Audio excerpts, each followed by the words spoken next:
We are looking at how to pronounce the name of this Icelandic musician. We'll be looking at how to say more music celebrity names as well.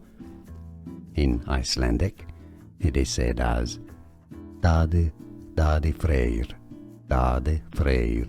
So, yeah, in English it's generally said as Daði, although it's Daði, but Daði Freyr, Freyr, yeah, Daði Freyr.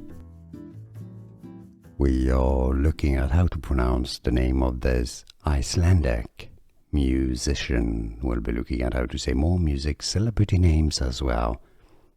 In Icelandic, it is said as Daði Freyr, Daði Freyr.